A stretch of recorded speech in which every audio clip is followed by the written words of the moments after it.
Oui, bon, la série Le livre de Boba Fett s'est terminée aujourd'hui avec ce septième et dernier chapitre.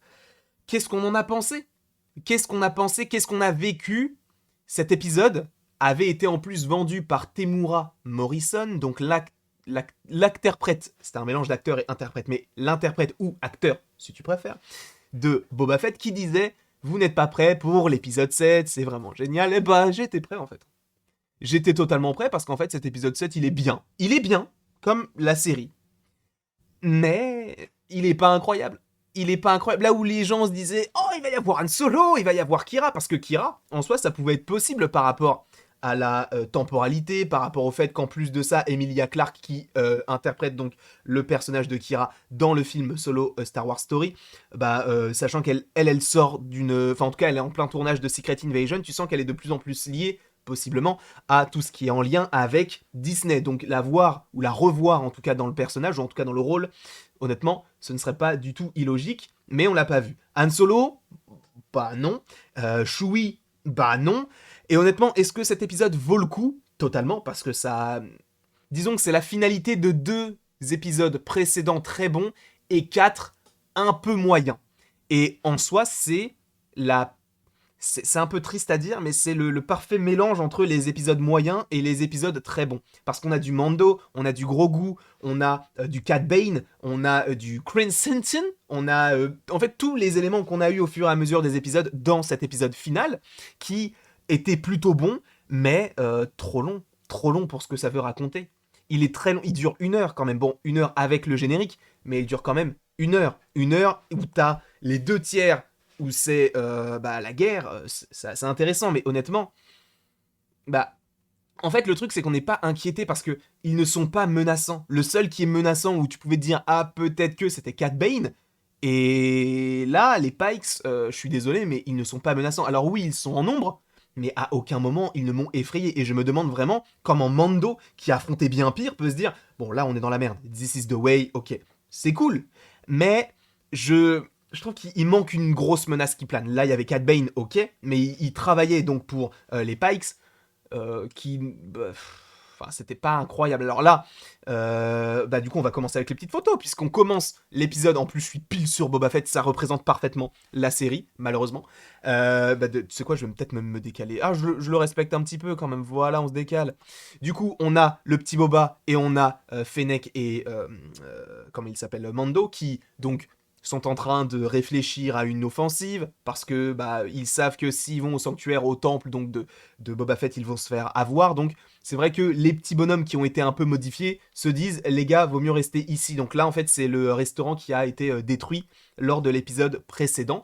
Et encore une fois, la menace ne plane pas. Enfin je veux dire, les Pikes ils sont dehors et ils attendent. Ils attendent que les deux sortent. Alors c'est un petit peu après, on en parlera un petit peu après, mais tu sens que bon, la menace ne plane pas autour d'eux. Même si elle est présente, elle n'est pas incroyable. Disons que la plus grosse menace, elle est de leur côté. Et c'est un petit peu paradoxal.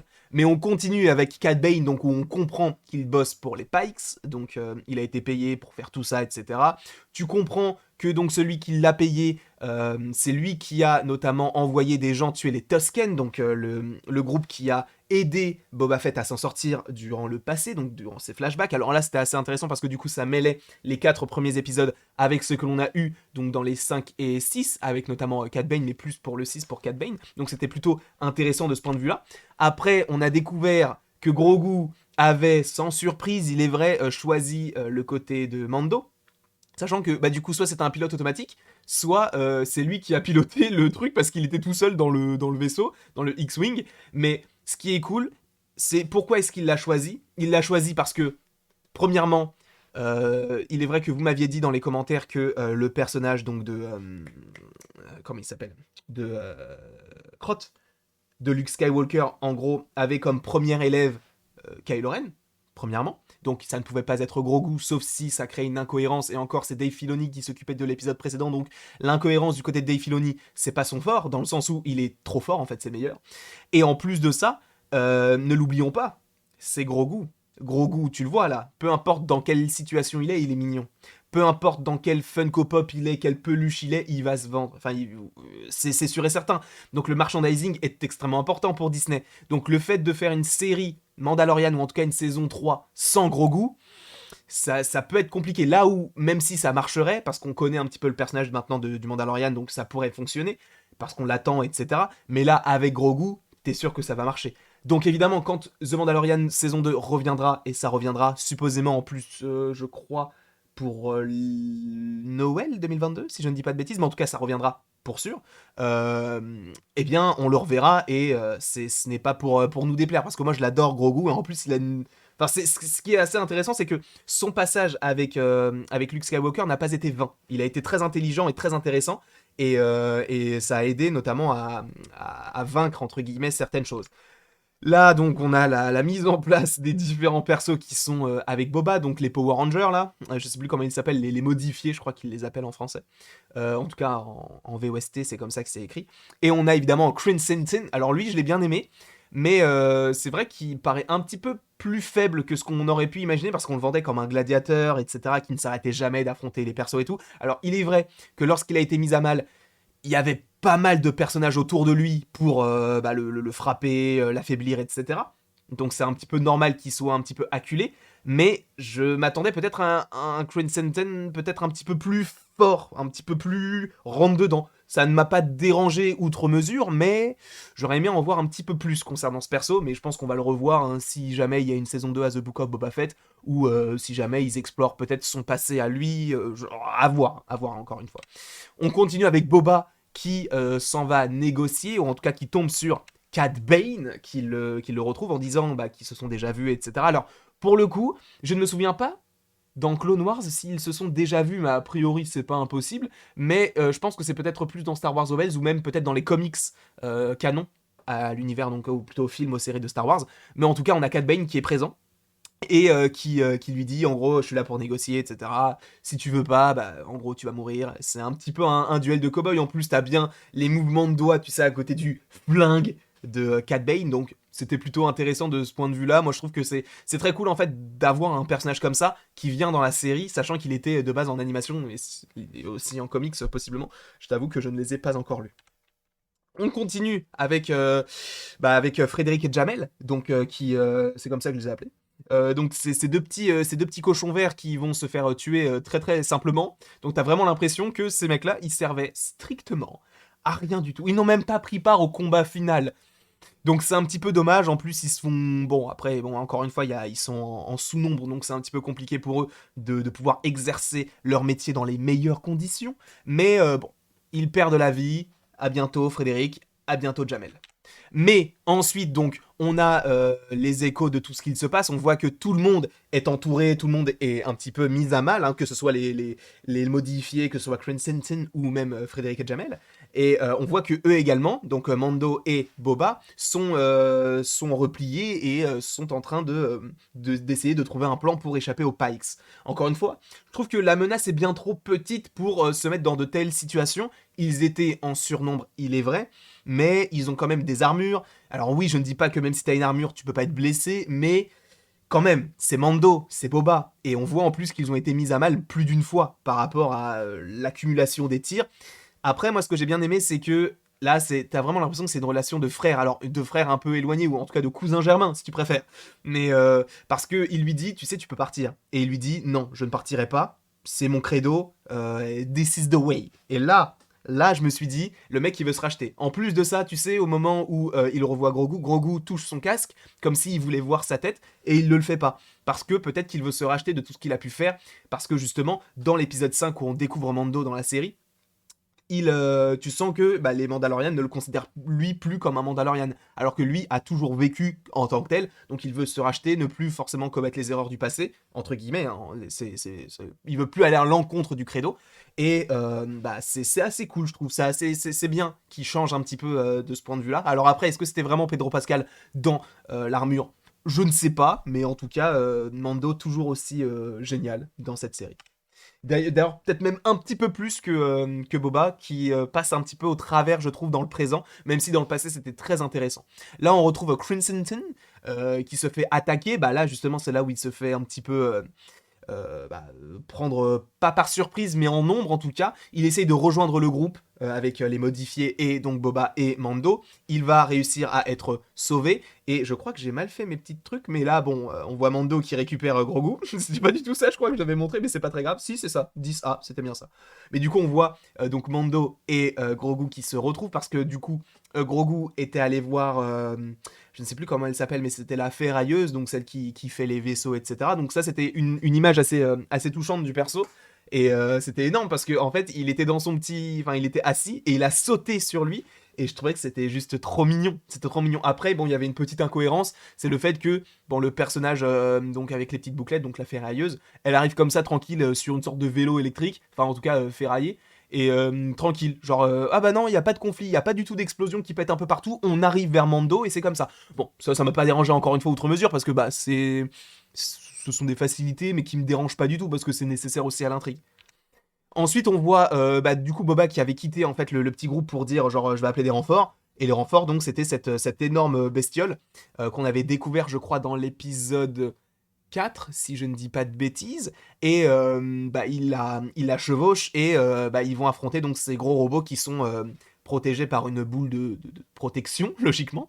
Et donc on a Fennec, elle aussi, qui est partie voir... je crois qu'ils sont partis à Mos Eisley. Non, parce que là, ils sont à Mos Espa. Et ils sont partis à Mos Eisley. Je sais plus lequel est, mais en tout cas, elle est partie voir du coup celui qui aurait orchestré tout cela. On ne sait pas pourquoi, mais on suppose que c'est pour le tuer, tout simplement. Et c'est ce qui se passe d'ailleurs, mais j'ai pas de photos de cet affrontement parce que j'avais quand même mis pas mal de photos et là ça fait déjà 11 minutes qu'on en parle, donc je pense qu'on va essayer de parler un petit peu plus en précision d'autres scènes.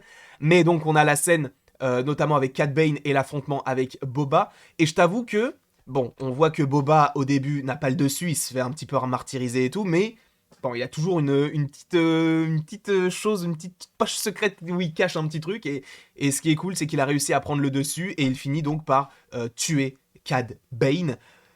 Bon, je t'avoue, c'est cool, la finalité est très très intéressante, mais j'aurais préféré peut-être voir un petit peu plus Cad Bane, sachant que c'est un personnage qui est quand même plutôt intéressant, je trouve, dans The Clone Wars. Donc j'aurais aimé que il soit pas là que pour 2 épisodes. Alors après, est-ce qu'il est vraiment mort? Oui, mais ils font bien un petit checkpoint sur ce qu'il a ici et ça clignote. Donc est-ce qu'il en enregistre quelque chose? Est-ce que ça veut dire quoi que ce soit? Honnêtement, je n'en sais rien du tout, mais est-ce qu'il est vraiment mort? Bah honnêtement, je suppose que oui, parce que il s'est quand même pris la lance dans le ventre. Et en plus, c'est une bonne résolution par rapport au fait que c'est l'arme qu'il a créé avec les Tusken qui permet de tuer Cad Bane enfin Cad Bane qui travaille donc pour ceux qui ont tué les Tusken. Donc c'est une bonne finalité pour le personnage de Boba. Alors est-ce qu'on le reverra par la suite? Je pense que oui, hein, Boba. Dans une saison 2, possiblement, après avoir les retombées chiffres de cette série, mais on verra ça en temps voulu.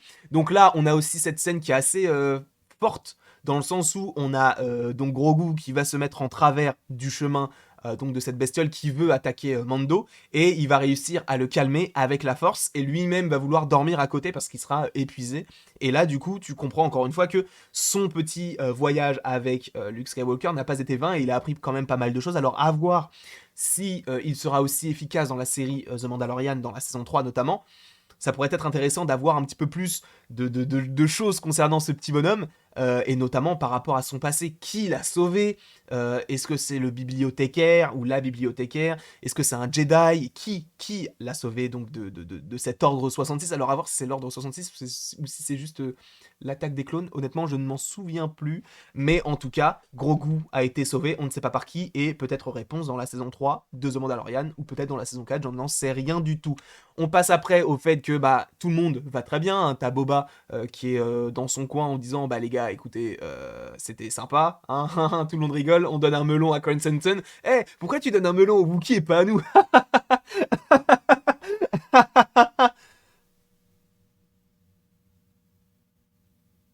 Ça fait vraiment sitcom. Ça fait vraiment, pour ceux qui connaissent la série Arabesque, tous les épisodes d'Arabesque se finissent sur le rire de Jessica Fletcher, genre. Après, t'as une sorte de screenshot, entre guillemets, et elle reste comme ça, et t'as le générique qui défile avec une petite musique au piano. Frère, finis pas comme ça une série sur Boba Fett. Il lui donne un melon. Bon, c'est pas très grave, mais bon. Et on suit donc Mando avec Grogu qui essaye de... Enfin, Grogu qui veut qu'il aille très très vite. Et ça, c'est très très stylé comme petite scène parce que c'est trop mignon.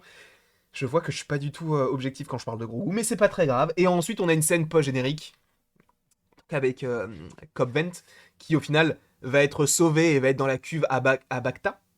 Alors, à voir s'ils vont essayer de faire une série sur lui. Honnêtement, je sais pas ce que ça peut teaser. Bon, on sait qu'il va être guéri par le mec qui modifiait avec des parties robotiques les personnages, notamment Fennec Chand. À voir. À voir ce que ça pourrait donner par la suite, mais honnêtement, j'y crois pas trop à un programme solo sur ce perso. Après, encore une fois, on est à l'abri de rien du tout. Là, on se retrouvera en tout cas pour du Star Wars pur et dur chaque semaine, officiellement. Officiellement? En tout cas, ça devrait arriver, si ce n'est pas encore officiel, en mai, avec Obi-Wan Kenobi. Après, je crois que nous nous retrouverons aussi en rapport avec du Star Wars cet été, puisqu'il y aura Cassian Andor. Et si jamais il y a bien la série The Mandalorian durant, qui sortirait donc en Noël, à Noël 2022, voilà, pourquoi pas? Pourquoi pas évoquer tout cela? J'ai trop hâte, j'ai vraiment trop hâte, ça va être très très cool. Alors encore une fois, je suis pas forcément le plus calé en termes de Star Wars et je tiens à le repréciser encore une fois parce que je veux pas que vous pensiez que ça y est, je fais des vidéos sur Star Wars, je m'y connais pas du tout, mais pas du tout, vraiment. Il y a des gens très très calés sur le sujet, Sidemall, c'est surtout celui-là que je regarde et je trouve que ce qu'il fait c'est très très qualitatif. Mais honnêtement, jamais je ne me considérais comme un YouTuber qui fait essentiellement du Star Wars. Je reste dans mon coin, je reste sur ce que je sais faire, entre guillemets, c'est-à-dire surtout du Marvel, du Pixar. Et le Star Wars, c'est plus un bonus pour moi. C'est que j'aime bien l'univers, donc je me dis peut-être que ça peut être intéressant de vous procurer des petites vidéos comme ça de temps en temps, mais sans pour autant me qualifier de expert, parce que je suis loin de l'être, et même si je lisais des comics, bah, je serais loin de l'être parce qu'il y en a tellement et il y a tellement de gens qui sont calés sur le sujet que j'aurais tellement peur de dire des bêtises et donc je ne veux pas me tromper sur quoi que ce soit. Donc je préfère ne pas en parler ou en tout cas en parler sans trop rentrer dans les détails comme je le fais là. Et c'est surtout aussi grâce à vous que je peux faire ce genre de vidéo parce que ce qui est cool c'est que quand j'ai commencé The Book of Boba Fett c'était assez intéressant parce que vous m'avez aidé à comprendre un petit peu plus les persos, que ce soit Crimson, que ce soit donc même Boba hein, parce que je le connaissais un petit peu de la première trilogie, également de The Clone Wars où on le voit un petit peu, alors à voir si on le voit surtout dans Rebels, mais je sais qu'il y a des comics sur le sujet, donc c'est surtout vous qui m'avez aidé à y voir un petit peu plus clair, à me renseigner sur certains persos, et je sais que j'ai dit sûrement des bêtises et tout, mais c'est honnêtement, encore une fois, je me qualifie pas comme quelqu'un qui connaît parfaitement l'univers de Star Wars. Je suis juste un spectateur lambda qui regarde ça parce que ça lui donne envie de regarder, et j'ai pas une expertise particulière. J'ai juste envie de vous donner mon avis pardon, d'un point de vue cinématographique. Encore une fois, j'ai rien prouvé, j'ai rien fait du tout, mais c'est juste pour vous donner en fait mon avis sur quelque chose que j'aime bien regarder et que peut-être que vous aussi. Sachant que je sais qu'il y a pas mal de personnes qui, par rapport au pourcentage de personnes qui regardent, il y a peut-être un fort pourcentage, ou en tout cas peut-être moitié-moitié, des personnes qui ne connaissent pas forcément totalement l'univers de Star Wars comme moi, et une grosse moitié aussi qui, de l'autre côté, s'y connaissent énormément et qui peuvent aussi me reprendre et m'en apprendre un petit peu plus. Donc c'est ça aussi que j'aime bien, c'est de faire des vidéos sur un sujet comme Star Wars où je connais, en tout cas le média film, le média série, mais je me connais pas forcément en média comics avec toutes les histoires, tout le lore de Star Wars. Mais du coup, c'est ça qui est intéressant, c'est que je peux vous apporter avec un petit peu ma folie, peut-être mon point de vue aussi sur la chose. Alors encore une fois, c'est pas du tout, c'est pas du tout genre je me prends pour n'importe qui ou quoi que ce soit. C'est juste que peut-être que si vous regardez la vidéo, c'est que mon avis peut-être vous intéresse et je suis très content de cela. Mais c'est vrai que votre avis m'intéresse aussi énormément parce que ça m'aide à en apprendre beaucoup plus sur l'univers et voilà, j'ai juste envie pas de me perfectionner parce que pour se perfectionner il faut être un minimum bien ou très bien, j'ai juste envie d'en apprendre plus et vous m'aidez beaucoup, donc je voulais surtout vous remercier pour cette dernière vidéo concernant la série The Book of Boba Fett. Et voilà, je voulais juste vous remercier et n'hésitez pas à aimer, à partager, à commenter, à vous abonner si ce n'est pas déjà le cas, si vous en avez envie, bien évidemment. Et après toute cette longue vidéo, il ne me reste plus qu'à vous dire merci et à la prochaine pour la prochaine.